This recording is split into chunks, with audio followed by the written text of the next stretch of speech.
Hi, this is Emily. Welcome, everyone. I'm starting a road trip, and I woke early, and it's so cold outside. No!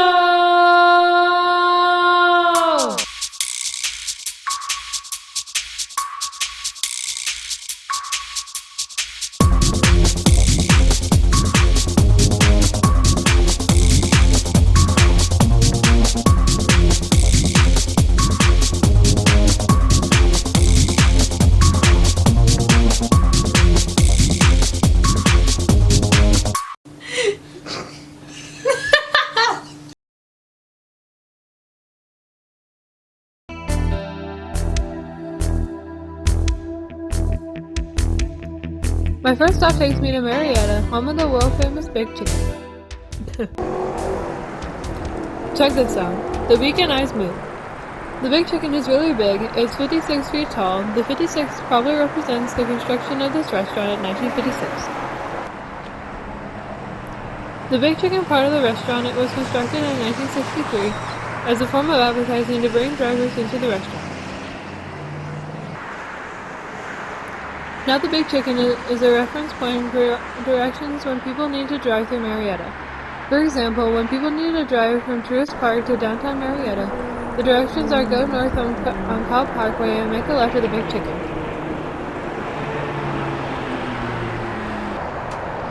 In fact, on the restaurant, there's a map of Marietta with the famous Big Chicken right in the middle of the map. Next up, we hope to visit a more difficult-to-see roadside attraction. I'm at McEachern High School in Powder Springs, home of the Indians. Their mascot is right over there.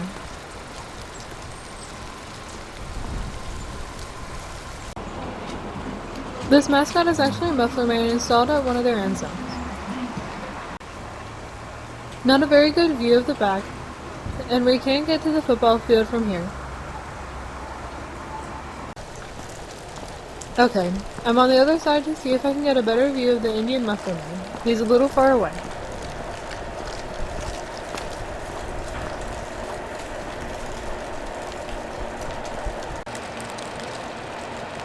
That's as good as I can do. I'm zoomed in from the other side of the football field. This one is definitely hard to get when school's out, but the fences were open today.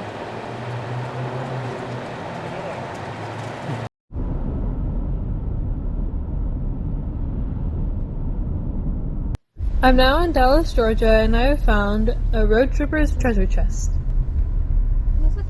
Oh, there it is. There's the dino.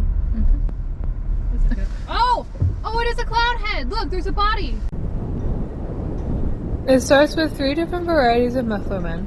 Let's take a closer look. To the left of the Muffler Men is a Sinclair dinosaur. On the ground is a headless clown variety of Muffler Men.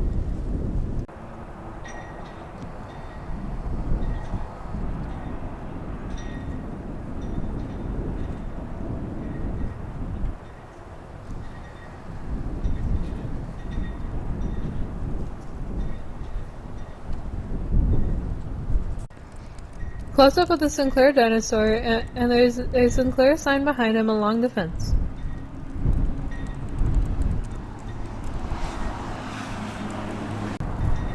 And there's also a rooster, and lots of roadside treasure here. There's even more poultry over here. Another rooster and 2 chickens. Quite a find all in one place. Is across the street from a jail, so be careful if you decide to pay a visit. Nearby are 2 more muffler people. I'm going to visit them right now. At this busy intersection is the Dallas Crossing Shopping Center on the right. First there's a mechanic Muffler Man, then a Wonder Woman Uniroyal Gal. This is the first Uniroyal Gal I've seen. This one is dressed as Wonder Woman from the old 1970s TV show. The Uniroyal Gal is easy to get to. She's by the parking lot. The mechanic Muffler Man, he's more difficult to video. The mechanic Muffler Man is not facing the parking lot and is way above road level, and there's no sidewalk, so we are catty-corner to him at the gas station.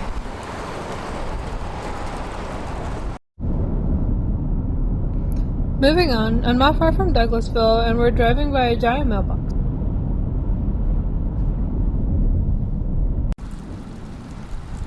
Although not as big as the mailbox in Casey, Illinois, it's still really big. Also touch the video on this busy thoroughfare. This is the actual mailbox for the residents to compare.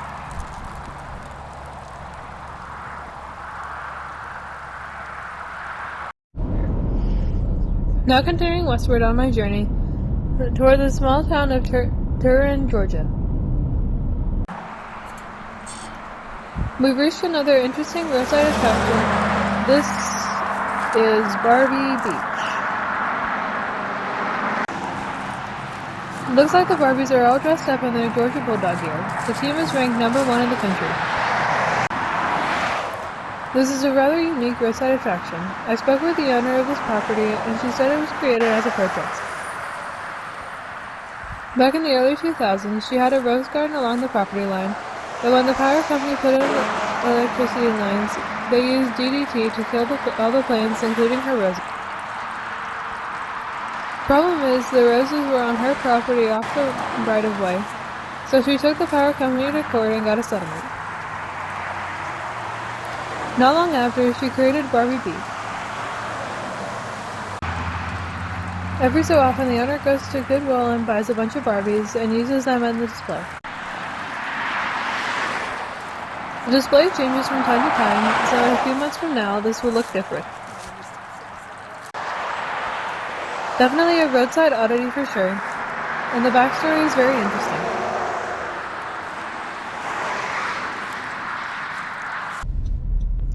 We've now reached the town of Franklin in Hart County.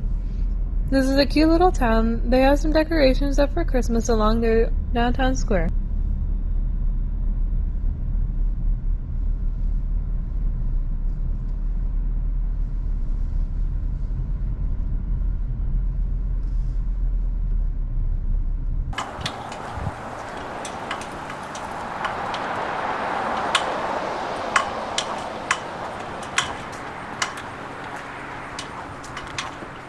Next to this gazebo, they have a display to honor those who have lost their lives serving this country.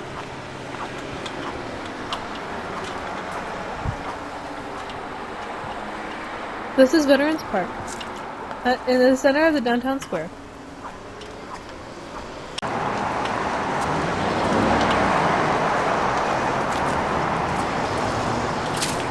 It is my first visit to Hart County, and there's a little sign denoting how many counties in Georgia I have visited. Fall over a table. Counting 147.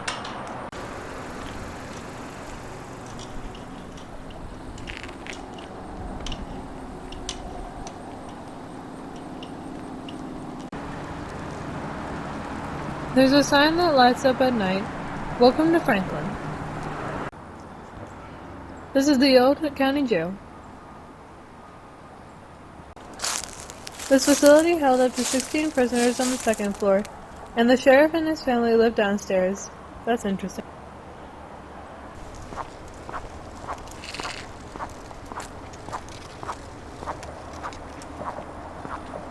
Now walking down to the river. This is the Chattahoochee River. Very quiet down here.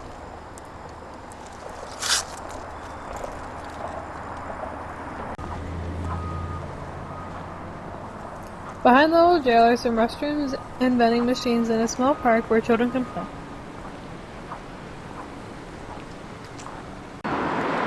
Just off the square is the restored Gulf gas station, originally built in 1932. Alright, let's head to my next destination. Driving through the city of Lagrange. The city has grown quite a bit since the Kia plant was built. Now on Interstate 185 toward Columbus, there are a couple of places to see in that city. Off Exit 7 is this abandoned Best Buy. All that's left is this lonely cow. This is Kadie the cow. She arrived here in 1967 when this property was a dairy processing plant.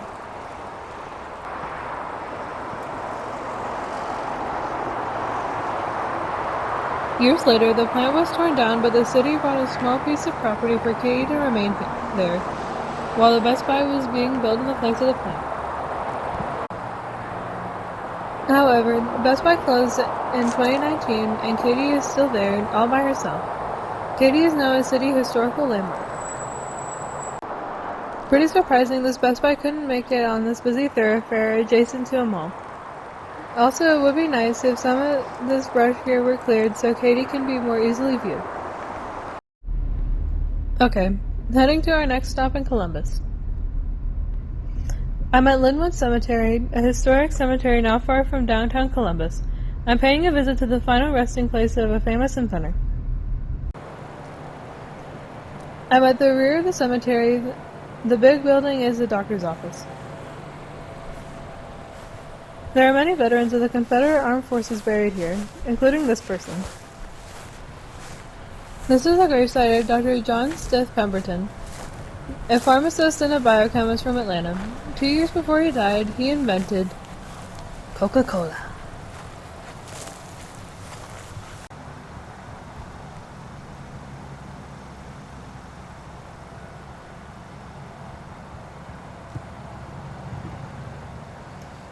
Notice some people have left filled and empty bottles of Coca-Cola on his grave marker. Interesting how someone invented a unique drink for sale at his pharmacy would become the most popular soda in history.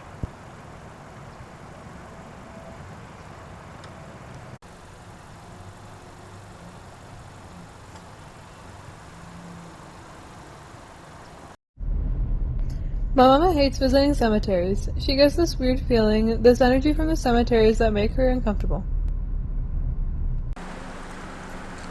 This sign mentioned that not only Confederate soldiers are buried here, but also what they call pioneer citizens and descendants.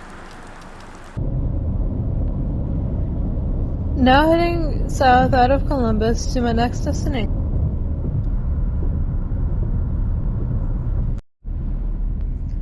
I'm now in the town of Dawson in Terrell County. This is the county courthouse in the center of town.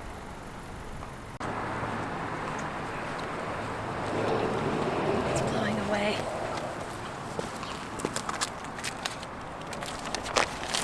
County 148. This is my first visit to Terrell County. Otis Redding, who sang "Sittin' on the Dock of the Bay," was born here in 1941.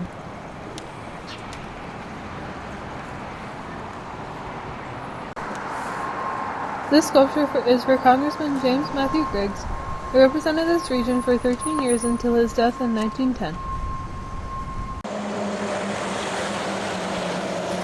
Another look at the courthouse and downtown area before I head to my next destination.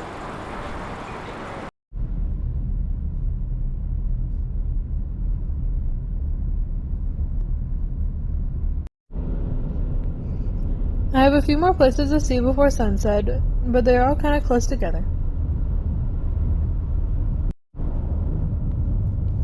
Now heading south, it's almost exclusively Georgia pine trees lining this country road.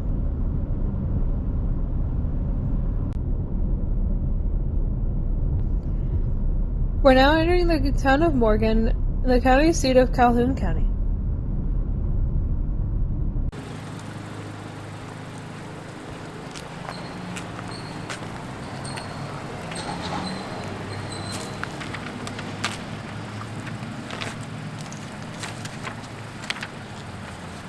County 149.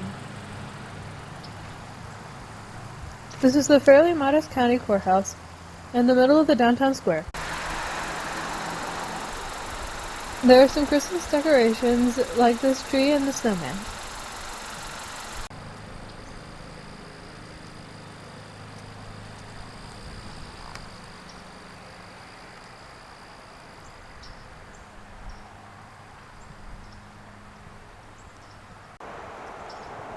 Here's the city hall with some icicle lights. The city of Morgan has about 1,800 residents and Calhoun County has about 5,500. For walkers, this sign lets you know walking around the courthouse 6 times is 1 mile in length.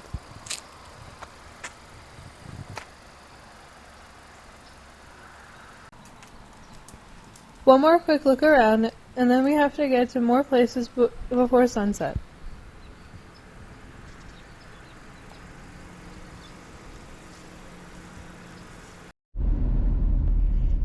Approaching this creek whose name I'm not sure I can pronounce. Itchaway, Notchaway, I think. It's worth about 1,000 points in Scrabble, though.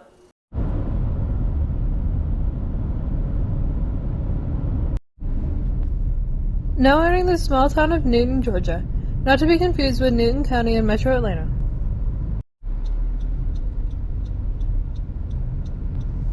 Up ahead, it seems like it's all by itself, is the Baker County Courthouse.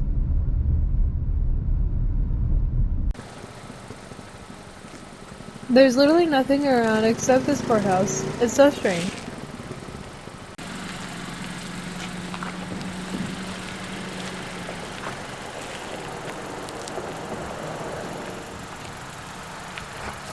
County 150. The grounds around the courthouse are very well kept up, though.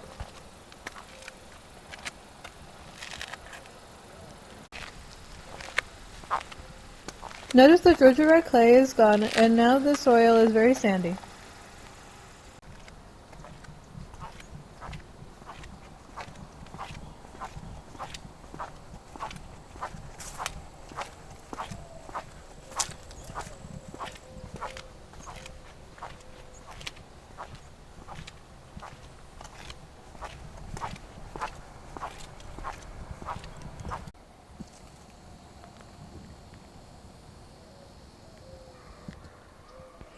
Baker County was created in 1825, almost 200 years ago, and was named for Colonel John Baker, a Revolutionary War hero. The courthouse is listed on the National Register of Historic Places. Looks like this tower has collapsed and the satellite dish has been abandoned.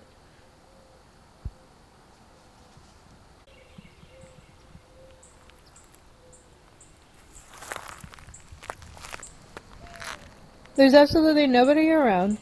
We've been here about 30 minutes and only saw one person on a golf cart drive by.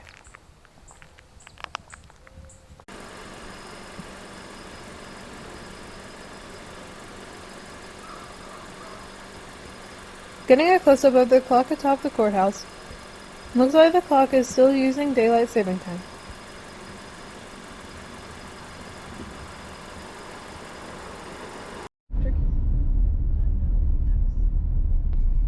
It's getting late and there's a traffic jam up ahead. A muster of peacocks are crossing the road. 50 million. Stop.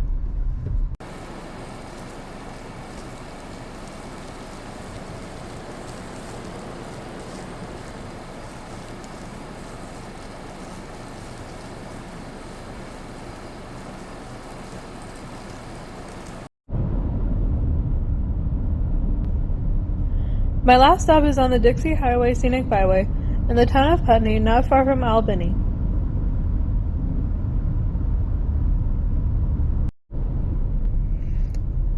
It's this arch going across the road. This arch was built to greet travelers entering Dougherty County. The arch was built in the 1920s. It's hard to believe now, but this was a major tourist corridor, kind of like how Interstate 75 is today. The tourist attractions were nearby Radium Springs and a casino. This was a popular area in the 1960s when modern expressways were built and diverted travelers away from this area.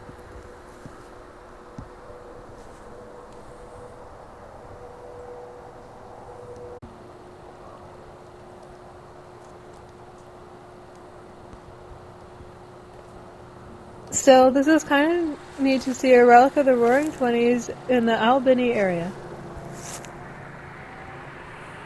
And that's it for my trip down to the western part of Georgia. I've seen a lot of neat roadside attractions and I've reached my 150th county. On the next video, I will head further southwest, then go into Florida. I'm visiting a couple of universities in Florida on this trip, keeping my options open. I'll see you next time. Thanks for watching. Bye!